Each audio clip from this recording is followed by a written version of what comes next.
இதோ புரட்சித் தலைவர் பேசுகிறார். பேரன்பு கொண்ட தாய்மார்களே, பெருமைக்குரிய தமிழ் பெருங்குடி மக்களே, என் இரத்தத்தின் இரத்தமான உடன்பிறப்புகளே, மக்கள் தீர்ப்பே மகேசன் தீர்ப்பு என்றார் அமரர் அண்ணா அவர்கள். அதைத்தான் மக்களாட்சி தத்துவமாக அறிவித்தார்கள் அரசியல் அறிஞர்கள்.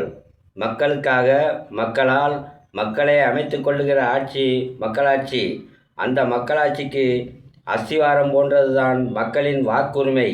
அந்த வாக்குரிமை மேல் எழுப்பப்படும் அற்புதமான மாளிகைதான் நல்லரசு. அந்த அரசு நடத்தும் ஆட்சிதான் மக்களாட்சி. அத்தகைய ஆட்சி நடத்தும் பொறுப்பில் அமர்கிறவர்கள் வல்லவர்களாக இருப்பதால் மட்டுமே போதாது, நல்லவர்களாகவும் இருக்க வேண்டும். நாணயமிக்கவர்களாக இருந்தால் மட்டும் போதாது, நாணயமிக்கவர்களாகவும் இருக்க வேண்டும். நெஞ்சுரம் கொண்டவர்களாக இருந்தால் மட்டும் போதாது, அன்புள்ளம் கொண்டவர்களாகவும் இருக்க வேண்டும்.